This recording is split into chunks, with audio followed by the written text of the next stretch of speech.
Welcome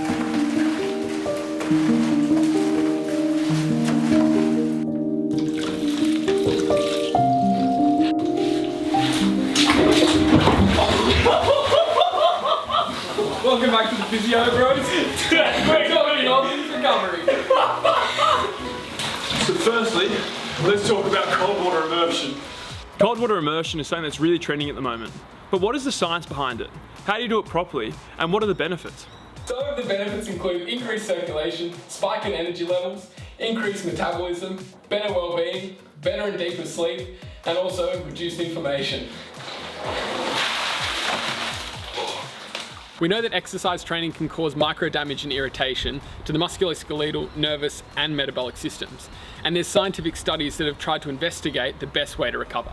Based off these studies, we know that cold water immersion therapy can help with reducing muscle soreness, spiking your metabolic rate, as well as regulate your body temperature. So how do we know this helps with muscle soreness?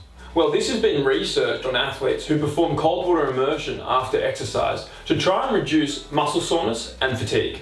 To reduce muscle soreness, some studies suggest that you should do cold water immersion therapy for 10 to 15 minutes at a time in water that's between 12 and 15 degrees Celsius.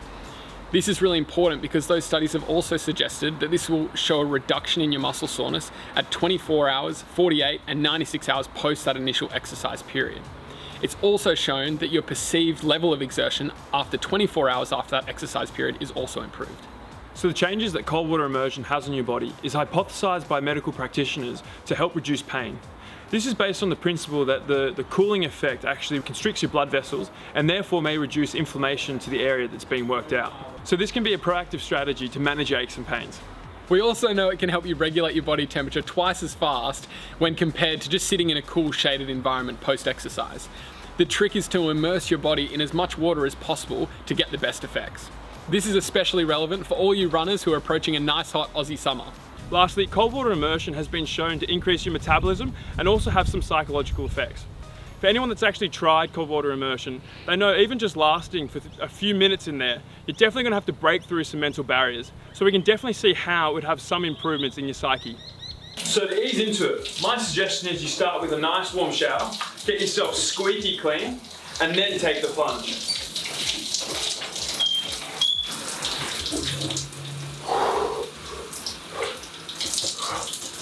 Or at this time of year, jump in the ocean or the pool and you won't have to worry about the science of it all. So on to other forms of recovery. Options include compression garments. Ooh. Compression garments are a great form of passive recovery. It can help you reduce your muscle soreness and fatigue. Another option for recovery is foam rolling. Here are some suggestions to help get you started. So when you're doing your foam rolling, it's really important to think about rolling out muscle groups rather than bands or ligaments or anything like that. So we're going to run through the different muscle groups and how you can do it now.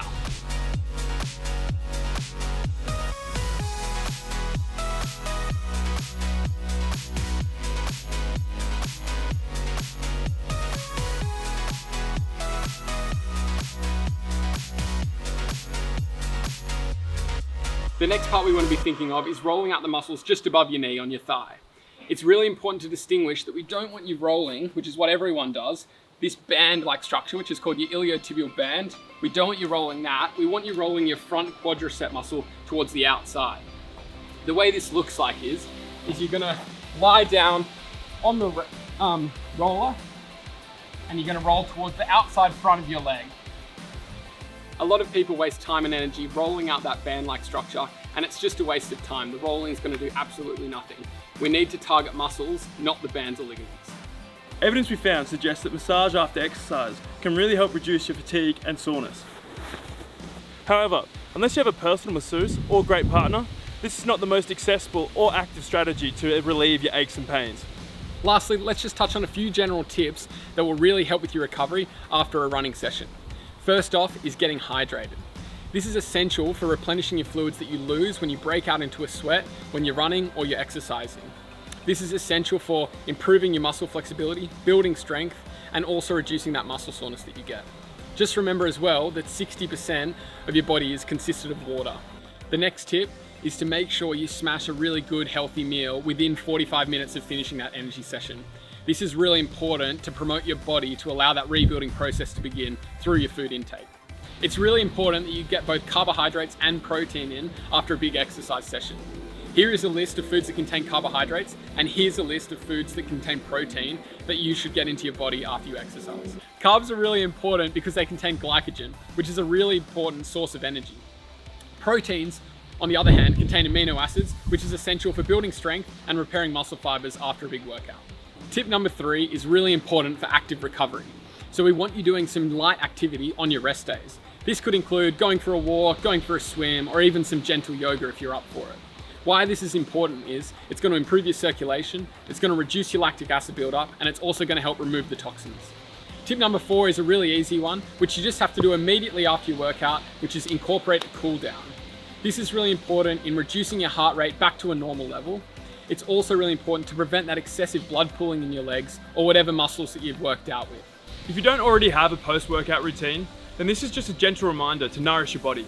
This is going to help you avoid injury and burnout. Try these tips and let us know if you notice any improvements in your recovery.